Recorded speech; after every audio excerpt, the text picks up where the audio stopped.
सभी छोटे बड़े श्रोताओं को सुनीता भटनागर का प्यार भरा नमस्कार। ऑडियो स्टोरीज के हमारे चैनल कहानी जगत में आप सभी का स्वागत है।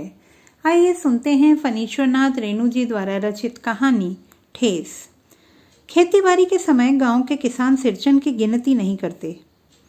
लोग उसे बेकार ही नहीं बेगार समझते हैं। इसीलिए खेत खलिहान की मजदूरी के लिए कोई नहीं बुलाने जाता सिरचन को। क्या होगा उसको बुलाकर? दूसरे मजदूर खेत पर पहुंचकर 1/3 काम कर चुकेंगे, तब कहीं सिरचन राय हाथ में खुरपी डुलाता हुआ दिखाई पड़ेगा। पगडंडी पर तौल तौल कर पांव रखता हुआ धीरे धीरे।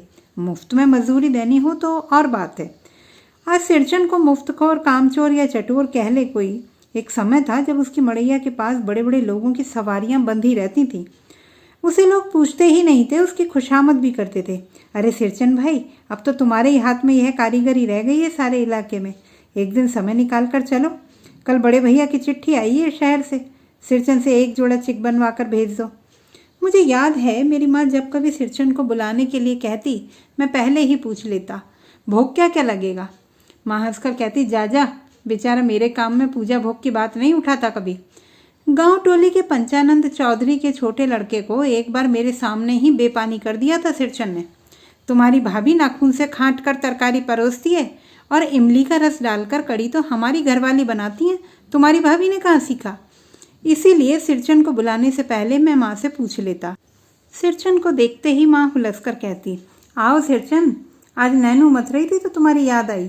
घी की डाढ़ी के साथ चूड़ा तुमको बहुत पसंद है ना? और बड़ी बेटी ने ससुराल से संवाद भेजा है, उसकी नंद रूठी हुई है मोती की शीतल पार्टी के लिए। सिरचन अपनी पनियाई जीभ को संभाल कर हंसता। घी की सौंधी सुगंध सूंघकर ही आ रहा हूँ काकी, नहीं तो इस शादी ब्याह के मौसम में दम मारने की भी छुट्टी कहाँ मिलती है। सिरचन जाति का कारीगर है। मैंने घंटों बैठकर उसके काम करने के ढंग को देखा है। एक एक मोती और पटेर को हाथ में लेकर बड़े जतन से उसकी कुच्ची बनाता। फिर कुच्चियों को रंगने से लेकर सुतली सुलझाने में पूरा दिन समाप्त। काम करते समय उसकी तन्मयता में जरा भी बाधा पड़ी कि गेहूं सांप की तरह फुफकार उठता, फिर किसी दूसरे से करवा लीजिए काम। सिरचन मुंहजोर है, कामचोर नहीं। बिना मजदूरी के पेट भर भात पर काम करने वाला कारीगर। दूध में कोई मिठाई ना मिले कोई बात नहीं, किंतु बात में जरा भी झाल वह बर्दाश्त नहीं कर सकता। सिरचन को लोग चटोर भी समझते हैं। तली बघारी हुई तरकारी, दही की कड़ी, मलाई वाला दूध, इन सब का प्रबंध पहले कर लो, तब सिरचन को बुलाओ। दुम हिलाता हाजिर हो जाएगा। खाने पीने में चिकनाई की कमी हुई कि काम की सारी चिकनाई खत्म। काम अधूरा रखकर उठ खड़ा होगा। आज तो अब अधकपाली दर्द से माथा टनटन आ रहा है, थोड़ा सा रह गया है, किसी दिन आकर पूरा कर दूंगा। किसी दिन माने कभी नहीं। मोती घास और पटेर की रंगीन शीतल पाटी, बांस की तीलियों की झिलमिलाती चिक, सतरंगे डोरे के मूढ़े, भूसी चुन्नी रखने के लिए मूंज की रस्सी के बड़े बड़े जाले, हलवाओं के लिए ताल के सूखे पत्तों की छतरी टोपी और इसी तरह के बहुत काम हैं जिन्हें सिरचन के सिवा गांव में और कोई नहीं जानता। यह दूसरी बात है कि अब गांव में ऐसे कामों को बेकाम का समझते हैं लोग। बेकाम का काम जिसकी मजदूरी में अनाज या पैसा देने की कोई ज़रूरत नहीं। पेट भर खिला दो, काम पूरा होने पर एक आधा पुराना धुराना कपड़ा देकर विदा करो, वह कुछ भी नहीं बोलेगा। कुछ भी नहीं बोलेगा ऐसी बात नहीं। सिरचन को बुलाने वाले जानते हैं सिरचन बात करने में भी कारीगर है। महाजन टोले के भज्जू महाजन की बेटी सिरचन की बात सुनकर तिलमिला उठी थी। ठहरो, मैं माँ से जाकर कहती हूँ। इतनी बड़ी बात? बड़ी बात ही है बिटिया। बड़े लोगों की बस बात ही बड़ी होती है, नहीं तो 2-2 पटेर के पाटियों का काम सिर्फ खंसारी का सत्तू खिलाकर कोई करवाए भला? यह तुम्हारी माँ ही कर सकती है बबुनी, सिरचन ने मुस्कुराकर जवाब दिया था। उस बार मेरी सबसे छोटी बहन की विदाई होने वाली थी। पहली बार ससुराल जा रही थी मानू के दूल्हे ने पहले ही बड़ी भाभी को खत लिखकर चेतावनी दे दी है। मानू के साथ मिठाई की पतीली ना आवे कोई बात नहीं, 3 जोड़े फैशनेबल चिक और पटेर की 2 शीतल पाटियों के बिना आएगी मानू तो। भाभी ने हंसकर कहा, बैरंग वापस? इसलिए 1 सप्ताह पहले से ही सिरचन को बुलाकर काम पर तैनात करवा दिया था माँ ने। देख सिरचन, इस बार नई धोती दूंगी, असली मोहर छाप वाली धोती। मन लगाकर ऐसा काम करो कि देखने वाले देखकर देखते ही रह जाएं। पान जैसी पतली छुरी से बांस की तीलियों और कमानियों को चिकनाता हुआ सिरचन अपने काम में लग गया। रंगीन सुतलियों में डब्बे डालकर वह चिक बुनने बैठा। 1.5 हाथ की बिनाई देखकर हम लोग समझ गए कि इस बार एकदम नए फैशन की चीज़ बन रही है जो पहले कभी नहीं बनी। मंजली भाभी से नहीं रहा गया, पर्दे की आड़ से बोली, पहले ऐसा जानती कि मोहर छाप वाली धोती देने से ही अच्छी चीज़ बनती है तो भैया को खबर भेज देती। काम में व्यस्त सिरचन के कानों में बात पड़ गई। बोला, मोहर छाप वाली धोती के साथ रेशमी कुर्ता देने पर भी ऐसी चीज़ नहीं बनती बहुरिया। मानू दीदी काकी की सबसे छोटी बेटी है। मानू दीदी का दूल्हा अफसर आदमी है। मंजली भाभी का मुंह लटक गया। मेरी चाची ने फुसफुसाकर कहा, किससे बात करती है बहू? मोहर छाप वाली धोती नहीं, मूंगिया लड्डू। बेटी की विदाई के समय रोज मिठाई जो खाने को मिलेगी, देखती है ना। दूसरे दिन चिक की पहली पांति में 7 तार जगमगा उठे, 7 रंग के। सतवहिया तारा। सिरचन जब काम में मग्न रहता है तो उसकी जीभ जरा बाहर निकल आती है होठ पर। अपने काम में मगन सिरचन को खाने पीने की सुधि नहीं रहती। चिक में सुतली के फंदे डालकर उसने पास पड़े सूप पर निगाह डाली। चिवड़ा और गुड़ का एक सूखा ढेला। मैंने लक्ष्य किया, सिरचन की नाक के पास 2 रेखाएं उभर आईं। दौड़कर माँ के पास गया। माँ, आज सिरचन को कलेवा किसने दिया है? सिर्फ चिवड़ा और गुड़? माँ रसोई घर के अंदर पकवान आदि बनाने में व्यस्त थी। बोले, मैं अकेले कहाँ कहाँ क्या क्या देखूं? अरे मंजली, सिरचन को बूंदिया क्यों नहीं देती? बूंदिया मैं नहीं खाता काकी।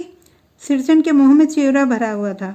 गुड़ का ढेला सूप में एक किनारे पड़ा रहा अछूता। माँ की बोली सुनते ही मंजली भाभी की भौहें तन गईं। मुट्ठी भर बूंदिया सूप में फेंक कर चली गई। सिरचन ने पानी पीकर कहा, मंजली बहुरानी, अपने मैके से आई हुई मिठाई भी इसी तरह हाथ खोलकर बांटती हैं क्या? बस। मंजली भाभी अपने कमरे में बैठकर रोने लगी। चाची ने माँ के पास जाकर लगाया। छोटे आदमी का मुंह भी छोटा होता है, मुंह लगाने से सिर पर चढ़ेगा ही। किसी के नए हर ससुराल की बात क्यों करेगा वह? मंजली भाभी माँ की दुलारी बहू है। माँ तमक कर बाहर आई। सिरचन, तुम काम करने आए हो, अपना काम करो। बहुओं से बदकुट्टी करने की क्या ज़रूरत है? जिस चीज़ की ज़रूरत है मुझसे कहो। सिरचन का मुंह लाल हो गया। उसने कोई जवाब नहीं दिया। बांस में टंगे हुए अधूरे चिक में फंदे डालने लगा। मानो पान सजाकर बाहर बैठक खाने में भेज रही थी। चुपके से पान का एक बीड़ा सिरचन को देती हुई बोली, इधर उधर देखकर, सिरचन दादा, कामकाज का घर है। 5 तरफ के लोग 5 किस्म की बातें करेंगे। तुम किसी की बात पर कान मत दो। सिरचन ने मुस्कुराकर पान का बीड़ा मुंह में ले लिया। चाची अपने कमरे से निकल रही थी। सिरचन को पान खाते देख अवाक हो गई। चाची को अपनी ओर अचरज से घूरते देखकर कहा, छोटी चाची, जरा अपनी डिबिया का गमका हुआ जर्दा तो खिलाना, बहुत दिन हुए। चाची कई कारणों से जली भुनी रहती थी सिरचन से। गुस्सा उतारने का ऐसा मौका फिर नहीं मिल सकता। झनकती हुई बोली, मस्करी करता है? तुम्हारी बड़ी हुई जीभ में आग लगे। घर में भी पान और गमका हुआ जर्दा खाते हो, चटोर कहीं के। मेरा कलेजा धड़क उठा। यत पर उनास्ती। बस। सिरचन की उंगलियों में सुतली के फंदे पड़ गए मानो। कुछ देर तक वह चुपचाप बैठा पान को मुंह में घुलाता रहा। फिर अचानक उठकर पिछवाड़े पीक थूक आया। अपनी छुरी, हंसिया वगैरह समेट समाट कर झोले में रखे। टंगी हुई अधूरी चिक पर एक निगाह डाली और हनहनाता हुआ आंगन से बाहर निकल गया। चाची बड़बड़ाई, अरे बाप रे बाप, इतनी तेजी? कोई मुफ्त में तो काम नहीं करता। 8 रुपये में मोहर छाप वाली धोती आती है। इस मुँह झोले के न मुँह में लगाम है, न आँख में शील। पैसा खर्च करने पर सैकड़ों चिकें मिलेंगी। चिक बनाने वाली टोली की औरतें सिर पर गट्ठा लेकर गली गली मारी मारी फिरती हैं।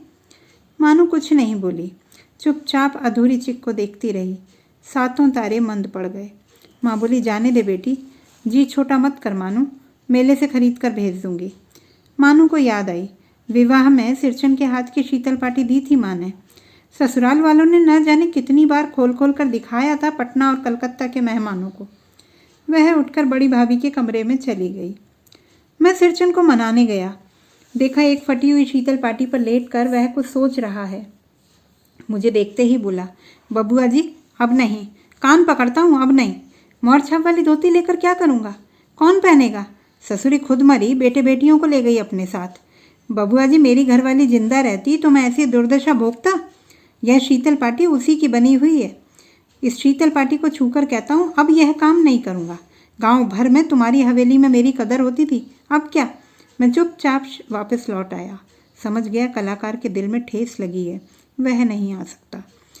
बड़ी भाभी अधूरी चिक में रंगीन छींट का झालर लगाने लगी। यह भी बेजा नहीं दिखाई पड़ता। क्यों मानू? मानू कुछ नहीं बोली, बेचारी। किंतु मैं चुप न रह सका। चाची और मंजली भाभी की नज़र न लग जाए इसमें भी। मानू को ससुराल पहुंचाने मैं ही जा रहा था। स्टेशन पर सामान मिलाते समय देखा मानू बड़े जतन से अधूरी चिक को मोड़कर लिए जा रही है अपने साथ। मन ही मन सिरचन पर गुस्सा हो आया। चाची के सुर में सुर मिलाकर कोसने को जी हुआ। कामचोर चटोर। गाड़ी आई, सामान चढ़ाकर मैं दरवाज़ा बंद कर रहा था कि प्लेटफॉर्म पर दौड़ते हुए सिरचंद पर नज़र पड़ी। बबुआ जी, उसने दरवाजे के पास आकर पुकारा। क्या है? मैंने खिड़की से गर्दन निकालकर झिड़की के स्वर में कहा।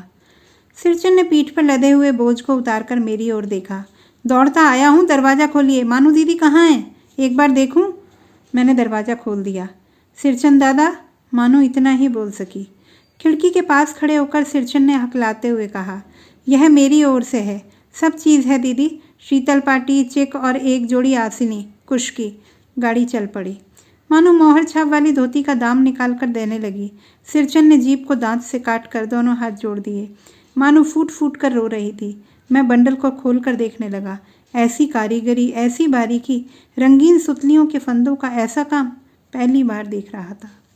दोस्तों, हमारी आज की कहानी आपको कैसी लगी कमेंट बॉक्स में लिखना ना भूलें। चैनल को सब्सक्राइब करें, लाइक करें और मित्रों के साथ शेयर करें।